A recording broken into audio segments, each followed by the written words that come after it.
I would like to talk a little bit about what we're doing here today.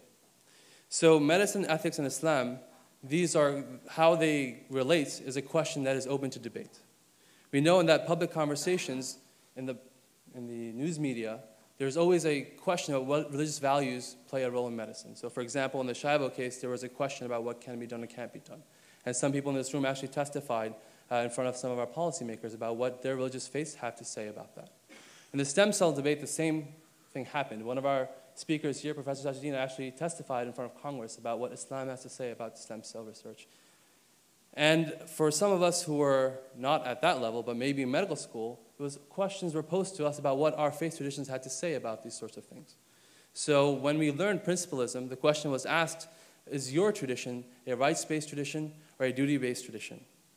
And I was involved in some of the discussions of medical school curricula moving abroad.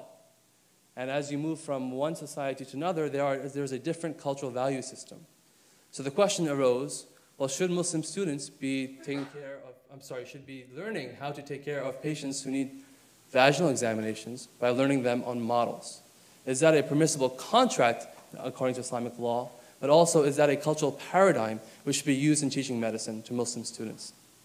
Similarly, as a physician, some of us who are in ethics committees are asked what are the value systems for Muslim patients.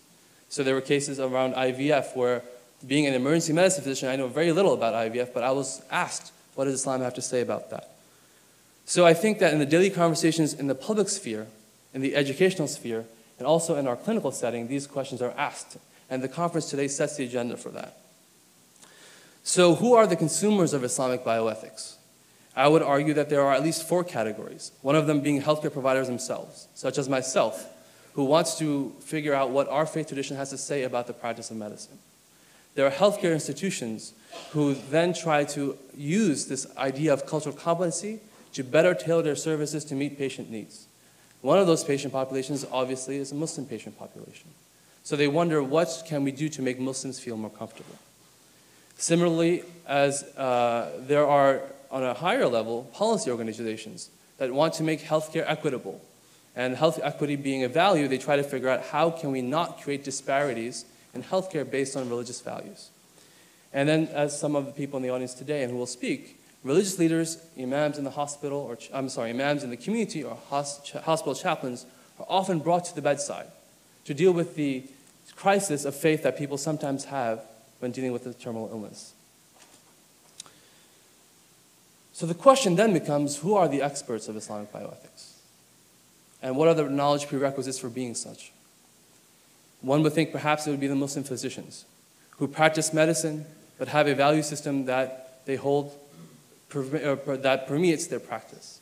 So perhaps Muslim physicians and those professional organizations of Muslim physicians will be the voices to talk about Islamic bioethics. One could argue that it should be the people who are experts in Islamic law or ethics. Those who deal with the practical issues of Islamic ethics or law, for example, imams in the mosque or chaplains in the hospital, or those who are involved in the academic discourse who sit in the potentially ivory towers, who know the purview of what the Islamic tradition has to say about law and ethics. Some would say it would be bioethicists who are trained, and this is a very variable category, as we all know. Some who are lawyers, some who are physicians, some who are philosophers, they all partake in this dialogue. But again, who are the experts? So Dr. Shanawani, my partner in crime, and Professor Khalil, who is an Islamic law professor at University of Illinois Champaign, they did a study looking at Medline. And they wanted to ascertain, what does Medline have to say about Islamic bioethics? And they reviewed some 200 or so papers. And they found that less than 10% of these articles actually cited any sources of Islamic law. And furthermore, in those articles, most of them spoke about the Islamic position, as opposed to an Islamic position. So they presented a faith which is very diverse as monolithic. So for us practitioners, such as who are practicing in the healthcare realm, the question becomes, where do we turn to if we only find that there's only one answer to anything? So the people who are involved in the discourse are physicians, and in Medline they write to a physician audience. So these are some papers from that. But then there are also people who try to cross the divide, who have trained within medicine but also trained in some Islamic traditions. They try to then write for the popular press about what Islam has to say about medicine. And then there are professors and social scientists who then try to look at the tradition as a whole and derive how principles from that tradition can be used in the secular setting.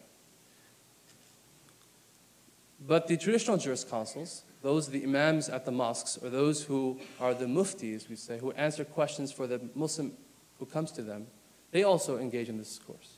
And they write for another audience, potentially.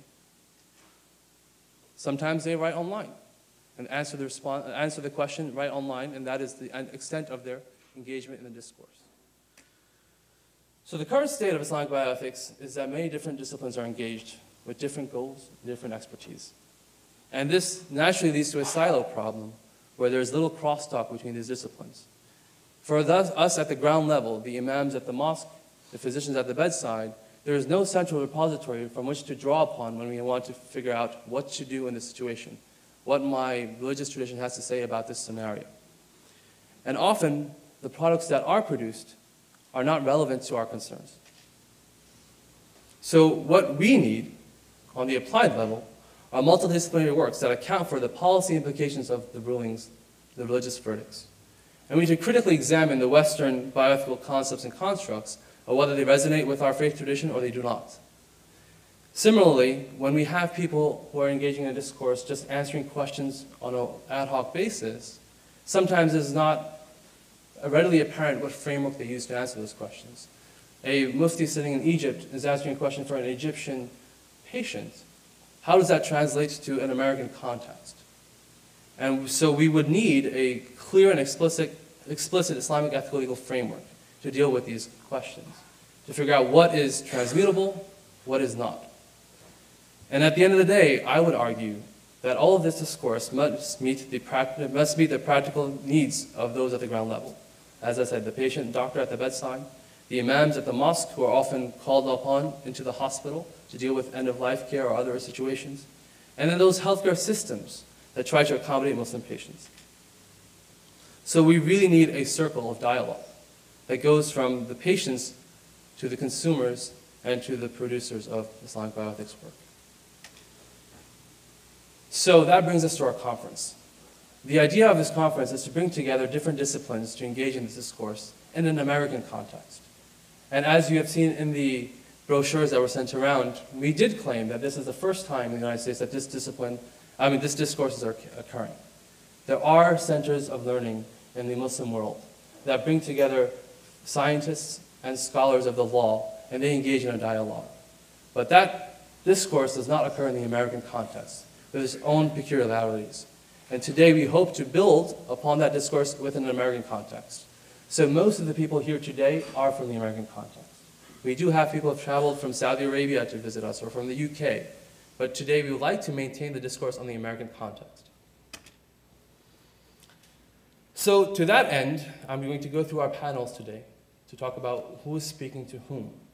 The first panel will have social science and health policy expertise, discussing how they look at questions of bioethics and how religion is seen in the ethical legal framework within the American discourse. On panel 2, we will have Islamic scholars and imams at the bedside, or imams at the mosque, who will talk about how they view these questions that are brought towards them. In panel 3, we will have the considerations outside of the sphere, meaning the public considerations in the public policy realm, as well as those concerns of the healthcare professional side of how Islamic bioethics is viewed. And lastly, we will then take it from that considerations professionally to the healthcare system itself, and how ethics committees in the hospital, or chaplains in the hospital, how they play a role in Islamic bioethics dialogue, and how do the people outside of the healthcare system who want to understand Muslim patient needs advocate and enter the healthcare system to meet those needs. So that will be the course of the day today. And I hope that this dialogue today will be a first step in this dialogue, so that we move forth. And we will have plenty of time for discussion. But today, as you saw, I started at 9 exactly. The key is to start on time so that we can end on time. And now that everybody has arrived, I would like to share one further thing. So last night, I had the privilege of having dinner with Professor Sajidina. And he mentioned this idea that he believes at the bedside, that the universal language is the language of suffering. That when someone suffers, no matter from what culture they're from, what religious background they have, what language they speak, that this human suffering is a universal thing. And that the discourse at that level can be a discourse that is across all faith traditions, across all societies. And so that's the universal language. So what was interesting was that this morning we had some people who we had to pick up at the airport, and last night we had people to pick up at the airport. And the word in Arabic, safara, actually means to travel. And suffering comes from that word. So I know that today people have come from far away, and perhaps during these travels you might have suffered, but you know that is a universal thing that happens to all of us.